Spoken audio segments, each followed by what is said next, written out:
नमस्कार दोस्तों, GPS online classes में आपका स्वागत है।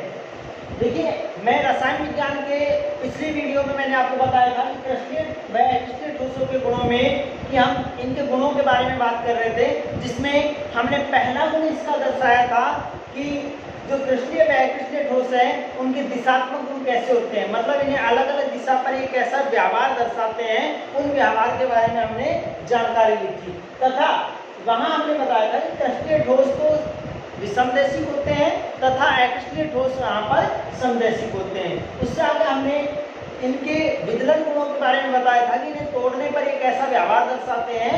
तो तोड़ने पर हमने देखा था कि जो क्रिस्टलीय ठोस है वो आयनिक विघटन देने के कारण सपाट सतह में टूटते हैं तथा जो एक्रिस्टलीय ठोस है उनमें विपरीत आयनिक विघटन होने के कारण खुरदरी सतह से ये टूटते हैं। नेक्स्ट हमारा तीसरा गुण इसमें होता है कि शीतलन वक्र क्या है। शीतलन वक्र, वक्र मतलब होता है ग्राफ, कि कोई भी जो ठोस है वो गलनांक ताप से ठंडा करने पर, गलनांक ताप के पश्चात उसे जब ठंडा किया जाता है तो ठंडा करने पर वह किस तरीके से व्यवहार दर्शाता है, उस व्यवहार को यदि हम किसी ग्राफीय निरूपण में देखें, किसी ग्राफ में निरूपित कर दें तो वो कहलाता है आपका शीतलन वक्र।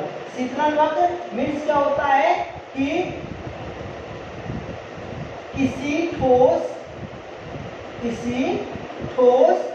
की गलन अवस्था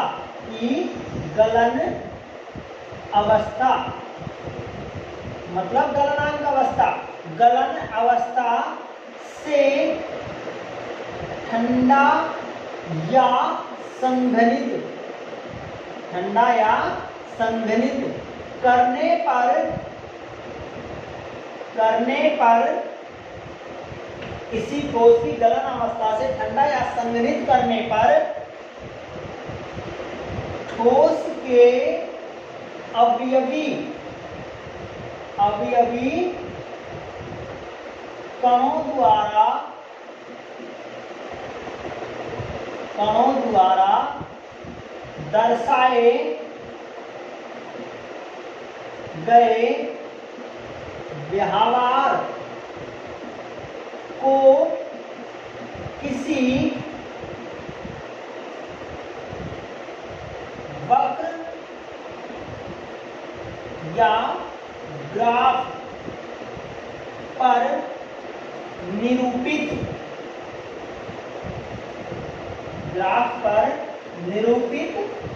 या प्रदर्शित करना शीतलन वक्र कहलाता है। शीतलन वक्र कहलाता है।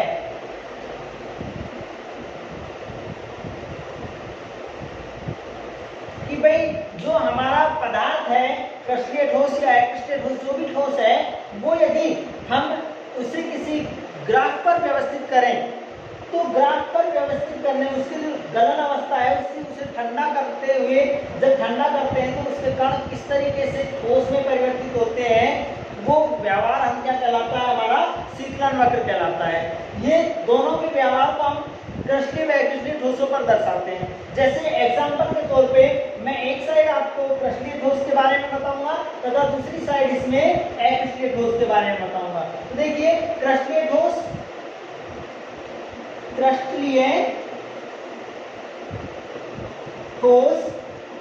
का शीतलन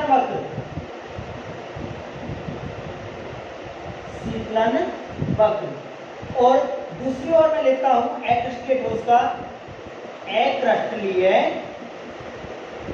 ठोसों का शीतलन वक्र।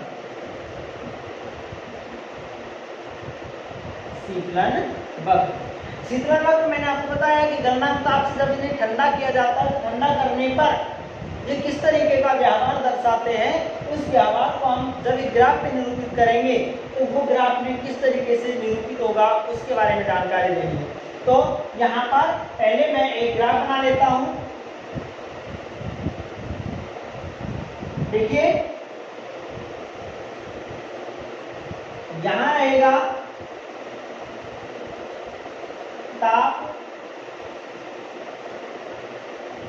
सेल्सियस, और इधर हम इसकी अवस्था के बारे में बात करते हैं। तो देखिए क्रिस्टलीय ठोस हमें पता है, क्रिस्टलीय ठोसों में कैसे बंद होते हैं, आयनिक बंद होते हैं। आयनिक बंधों को जब हम एक गलनांक ताप पर, मैंने माना कि एक क्रिस्टलीय ठोस है, उसका गलनांक ताप बिंदु ए है। अब इस बिंदु ए से हम इसे संघनित करते हैं, ठंडा करते हैं, तो हम देखते हैं कि इनमें प्रबल आयनिक बंध होने के कारण ये सीधे एक नियत ताप पर घटकर और ठोस अवस्था में परिवर्तित हो जाते हैं। यहाँ अवस्था हमारी हो गई ठोस अवस्था, और उसके पश्चात यदि हम टेम्परेचर को कम भी करते रहेंगे तो यह सीधे इस टेम्परेचर से नियत रूप से सीधे ठोस में ही परिवर्तित रहेगा। मतलब इसकी अवस्था जो है वो बदलेगी नहीं, केवल एक नियत ताप पर ये ठोस में परिवर्तित हो जाता है, और ठोस में परिवर्तित होने के पश्चात ये सीधे, चाहे इसके कितना ही संघनित कर लीजिए, उसके पश्चात ये केवल ठोस में ही परिवर्तित रहता है। तो इसीलिए हमने जब इसका ग्राफीय निरूपण किया तो ग्राफीय निरूपण इसका कैसा रहा, असतत प्रकार का। कैसा रहा, असतत मतलब टेढ़ा। कैसा रहा, विकृत रहा, असतत कहते हैं इसे। तो इसे कहते हैं असतत शीतलन वक्र। देखिए इसमें कैसे, जैसे मैंने माना कि लोहा है, एग्जाम्पल लोहा Fe के कणों को मैंने गलाया, तो गलने के पश्चात जब हम उसे ठंडा करते हैं तो धीरे धीरे ठंडा करते हैं, धीरे धीरे उसका टेम्परेचर डाउन करते हैं, तो एक स्थिति ऐसी आती है कि वह जो गलित लोहा है, लिक्विड लोहा है, वो निम्न ताप पर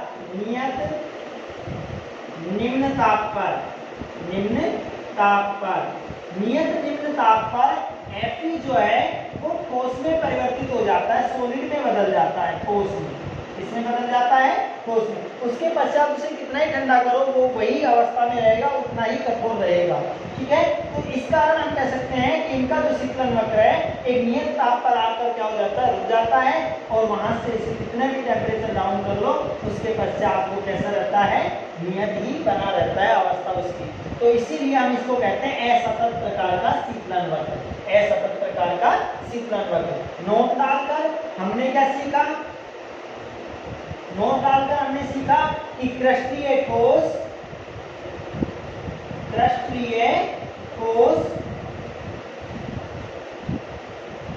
असतत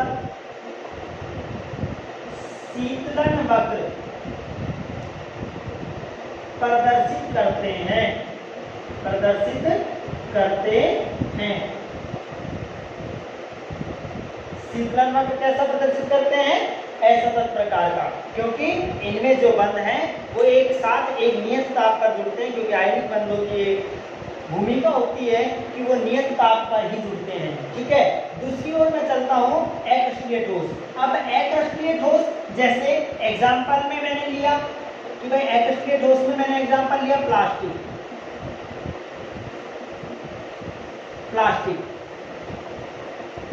अब प्लास्टिक में हमने देखते हैं कि जो प्लास्टिक है उसे गलनांक ताप पर, मैंने माना गलनांक ताप, टेम्परेचर ताप T डिग्री सेल्सियस, गलनांक ताप बिंदु A,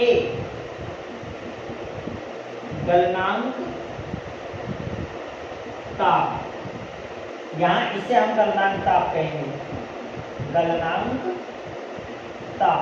ठीक है, तो गलनांक ताप बिंदु A से जब हमने देखा है कि प्लास्टिक जो है उसको हम पिघला लेते हैं, पिघल जाती है, गलनांक ताप पर वो पिघल जाती है, उसके पश्चात जब हम इसे धीरे धीरे ठंडा करते हैं तो वो हम ताप जैसे ही कम करते जाएंगे तो उसकी जो लिक्विडिटी है वो ठोस में बदलती जाती है, और ठोस में बदलकर वो एक स्थिति पर आकर क्या हो जाता है, नियत ठोस में बदल जाता है। किसमें बदल जाता है, नियत ठोस में। तो ये जो स्थिति है वो कहलाती है कि नियत व्यवस्था, कि जैसे जैसे धीरे धीरे ठंडा करेंगे वैसे वैसे कठोर होता जाएगा, और जैसे जैसे उसे ताप देंगे तो वो क्या होता जाता है, वो फिर से क्या होता जाता है, गलने लग जाता है। तो इस तरीके से हम कह सकते हैं कि जो हमारा अक्रिस्टलीय ठोस है, अक्रिस्टलीय ठोस सतत प्रकार से, मतलब सतत मतलब सीधी रेखा, सतत सतत वक्र कहते हैं इसे, ठीक है। तो सतत प्रकार से जैसे जैसे हम ठंडा करेंगे वैसे वैसे कठोर होता जाएगा, और जैसे जैसे उसे ताप देंगे फिर से वो पिघल जाएगा। मतलब ये नहीं है कि प्लास्टिक को हमने पिघलाया और एक नियत ताप पर वो कठोर ठोस में बदल गई, ऐसा नहीं होता है। पहले जब हम इसे पिघला लेंगे तो उसके बाद थोड़ा सा ठंडा करने पर, जब हम उसे थोड़ा सा ठंडा करेंगे तो वो कैसा हो जाएगा, थोड़ा सा कठोर हो जाएगा, मतलब थोड़ा सा वो कैसा, नरम ठोस में बदल जाएगा। फिर और ठंडा करेंगे तो वो और नरम ठोस होगा, फिर और ठंडा करेंगे तो वो कैसा हो जाएगा, कठोर में बदल जाता है। ये कहलाता है सतत प्रकार से शीतलन होना। तो इसके लिए हम कह सकते हैं कि जो अक्रिस्टलीय ठोस हैं वो सतत प्रकार का वक्र दर्शाते हैं। नोट डालकर हमारे पास क्या हुआ, नोट कि भाई अक्रिस्टलीय ठोस, अक्रिस्टलीय ठोस, अक्रिस्टलीय ठोस सतत प्रकार का, सतत शीतलन वक्र, शीतलन वक्र प्रदर्शित करते हैं, प्रदर्शित करते हैं, ठीक है। तो हमारे पास दोनों नोट आ गए कि भाई क्रिस्टलीय ठोस जो है उसमें जैसे मैंने एग्जांपल लिया लोहा, लोहे को जब हम गलाएंगे तो ये नहीं है कि उसको थोड़ा सा टेम्परेचर कम कर देंगे तो वो सीधा ठोस में बदल जाएगा, वो एक नियत ताप पर आकर ठोस में बदलेगा। उसके पश्चात वो चाहे कितना ही टेम्परेचर डाउन कर लीजिए उसकी अवस्था नियत ठोस पे ही बदली रहेगी, मतलब कठोर ठोस में ही बदलेगा, नरम ठोस में वो नहीं बदलता है। इस तरीके से अक्रिस्टलीय ठोस में हमने देखा कि अक्रिस्टलीय ठोस में प्लास्टिक है, प्लास्टिक जो है हमने इसे गलनांक ताप पर गलाया, पिघलाया, उसके पश्चात जब हम इसे संग्रहित करते हैं, ठंडा करते हैं, तो देखते हैं कि उसमें थोड़ा सा टेम्परेचर यदि हम कम करते हैं, डाउन करते हैं टेम्परेचर को, जैसे जैसे डाउन करते हैं तो उसकी जो पहले नरम ठोस पे आता है उसके पश्चात वो पूर्ण ठोस में बदलता है। तो ये जो कंडीशन है वो कहलाती है सतत प्रकार के ठोस की, ठीक है। तो यहाँ हम कह सकते हैं इसे नरम ठोस, नरम ठोस, और फिर और टेम्परेचर डाउन करेंगे तो इस कंडीशन को हम कह सकते हैं पूर्ण ठोस, पूर्ण ठोस, ठीक है। अब ये वक्र कैसा कहलाया, सतत प्रकार का, ये वक्र कैसा कहलाया, असतत प्रकार का। यहां से हमारे पास क्वेश्चन आया कि क्रिस्टलीय ठोस किस प्रकृति के होते हैं, असतत प्रकार के शीतलन वक्र के, जबकि अक्रिस्टलीय ठोस कैसा शीतलन वक्र दर्शाते हैं, सतत प्रकार का शीतलन वक्र प्रदर्शित करते हैं। तो नोट कीजिए इसको, फिर अगले गुण के बारे में हम जानकारी देंगे।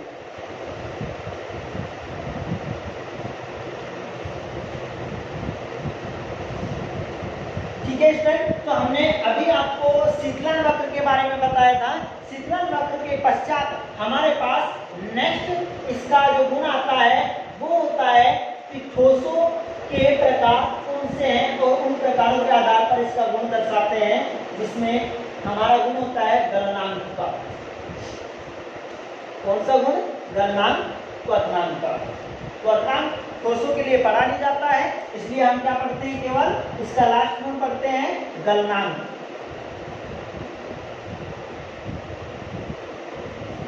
गलनांक, गलनांक मैंने पिछली क्लास में आपको बताया था कि जो गलनांक होता है उसकी परिभाषा क्या होती है।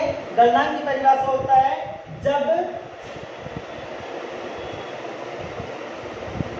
किसी पदार्थ की ठोस अवस्था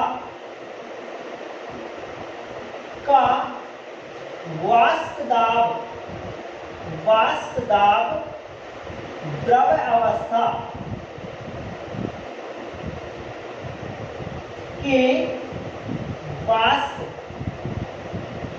दाब के बराबर हो जाए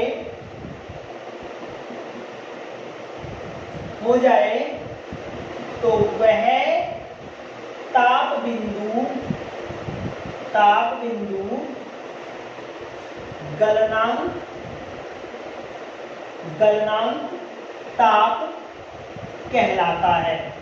ठीक है, वही वाली परिभाषा है हमारी कि भाई गलनांक ताप बिंदु क्या कहलाएगा। देखिए दोबारा से सुनिए और समझिए, वही वाली परिभाषा है कि जब किसी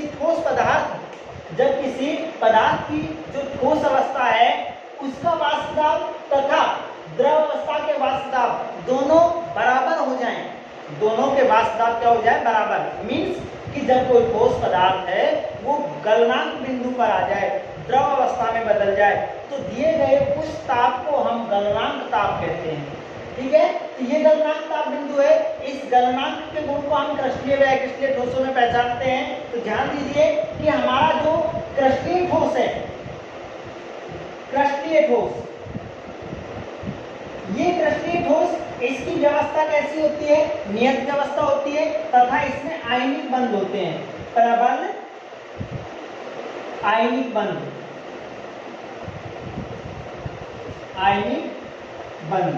ठीक है, इसमें प्रबल आयनिक बंध होते हैं, इसलिए इनके जो गलनांक हैं, प्रबल बंधों के गलनांक जो है वो कैसे होते हैं, उच्च होते हैं। क्यों होते हैं, क्योंकि प्रबल बंधों की विघटन एंथैल्पी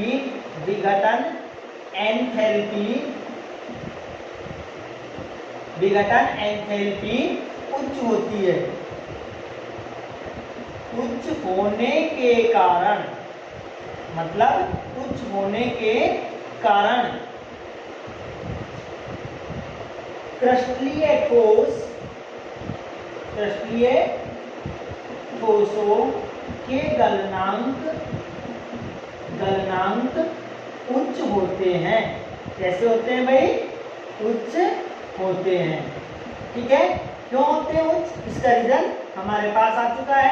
क्या रीजन है कि क्रिस्टलीय ठोसों में कौन से बंध होते हैं, प्रबल आयनिक बंध होते हैं। मैंने बताया था आपको, जैसे हमारा ZnCl2 है और NaCl है। एग्जांपल में हमने लिया था कि भाई NaCl हमारा क्रिस्टलीय ठोस है। ठीक है, अब NaCl में कौन सा बंध बनाया था हमने, NaCl में सोडियम धनायन व क्लोरीन ऋणायन, इन दोनों के मध्य जो बंध बना था वो बना था आयनिक बंध। कौन सा बंध बना था, आयनिक बंध। तो हमें स्पष्ट हो जाता है कि क्रिस्टलीय ठोसों में कौन सा बंध है, आयनिक बंध है। और आयनिक बंध जो होते हैं वो प्रबल होते हैं, इसलिए इन्हें जब तोड़ते हैं तो इनकी बंध विघटन एंथैल्पी उच्च हो जाती है। इसलिए उच्च होने के कारण इनके गलनांक कैसे हो जाते हैं, उच्च हो जाते हैं। नेक्स्ट हम लेते हैं अक्रिस्टलीय ठोस। अक्रिस्टलीय ठोस कैसे होते हैं, अब हमें पता है अक्रिस्टलीय ठोसों की हमने व्यवस्था देखी थी। अक्रिस्टलीय ठोसों की हमने क्या देखी थी, व्यवस्था, जिसमें हमने देखा था कि इनमें आयनों का समुच्चय बनता है, इसीलिए तो इन्हें अनियमित व्यवस्था के ठोस कहते हैं। क्या कहते हैं, इन्हें अनियमित व्यवस्था के ठोस कहते हैं। तो अक्रिस्टलीय ठोस अनियमित व्यवस्था के ठोस होने के कारण इनमें पर्टिकुलर आयनिक बंध या फिर संयोजी प्रकार के बंध नहीं बन पाते हैं, इसीलिए इनकी बंध विघटन एंथैल्पी कम हो जाती है। कौन सा बंध होता है क्रिस्टलीय ठोसों में, इनमें होता है आणविक बंध। कौन सा बंध होता है, आणविक बंध। ठीक है, अब आणविक बंध होने के कारण इनकी बंध विघटन एंथैल्पी कैसी हो जाती है, कम हो जाती है। विघटन एंथैल्पी निम्न होने के कारण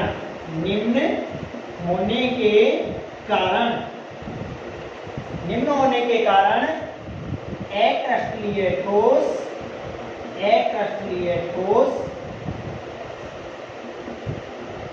ठोसों के गलनांक कैसे होते हैं, निम्न होते हैं। गलनांक निम्न होते हैं। इसकी तुलना में क्रिस्टलीय ठोसों की तुलना में इनके गलनांक कैसे हो जाएंगे, निम्न हो जाएंगे। रीजन पूछता है तो रीजन हमारे पास आ जाता है, क्योंकि इसमें आणविक बंध होता है और आणविक बंधों की विघटन एंथैल्पी आयनिक बंध की तुलना में कैसी होती है, कम होती है, इसलिए इनका जो गलनांक बिंदु है वो कैसा रह जाता है, कम हो जाता है। एग्जाम्पल पीवीसी लिया है हमने, प्लास्टिक, पीवीसी, पीवीसी में कौन सा बंध होता है, क्योंकि हमें पता है पीवीसी होता है CH2 double bond CH Cl, इसमें जो बंध होता है वो होता है आपका आणविक प्रकार का आणविक बंध, उप सहसंयोजी प्रकृति में, उप सहसंयोजी प्रकृति में, इसीलिए इनकी जो बंध विघटन एंथैल्पी है वो क्या हो जाएगी, बंध एंथैल्पी डाउन हो जाती है, इसलिए इनके गलनांक कैसे रह जाते हैं, निम्न रह जाते हैं। तो दोस्तों हमने जो क्लास कृष्णीय व अकृष्णीय ठोसों की गुणों की लगाई थी उसमें मैंने चारों गुणों के बारे में आपको बताया है। चारों गुणों में से आपके यहाँ पर जो भी क्वेश्चन बन रहे हैं वो सारे क्वेश्चन मैंने पिछले वीडियो में आपको बताए थे और इस वीडियो में भी मैं आपको एक क्वेश्चन बता रहा हूँ कि ये गलनांक और शीतलन वक्र से कैसा जो क्वेश्चन है वो बन के आता है। वो क्वेश्चन आपके हैं, जैसे एक क्वेश्चन इसमें पूछा गया है कि एक ठोस पदार्थ जिसके शीतलन गुण सतत प्रकार के हैं तो ठोस की प्रकृति क्या होगी। क्वेश्चन को नोट कीजिए। क्वेश्चन है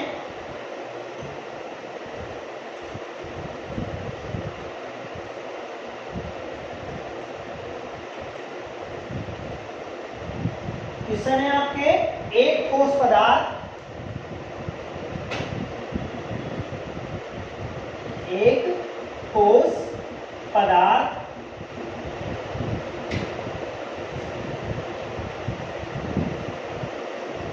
जिसका शीतलन वक्र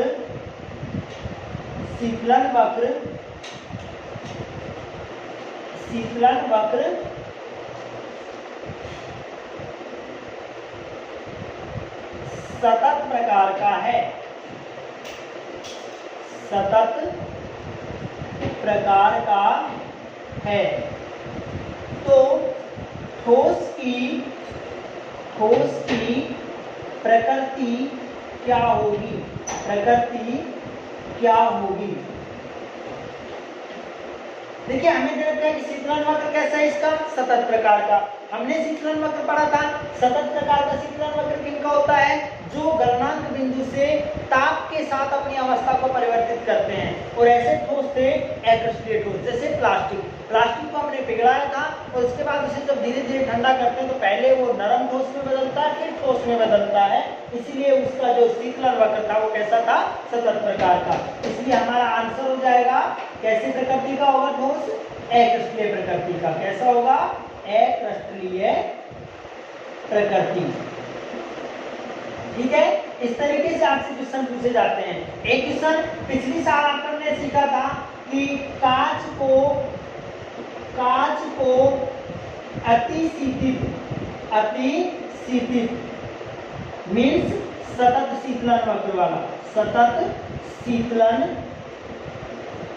वक्र अतिशीतित द्रव कहते हैं क्यों, कहते हैं क्यों।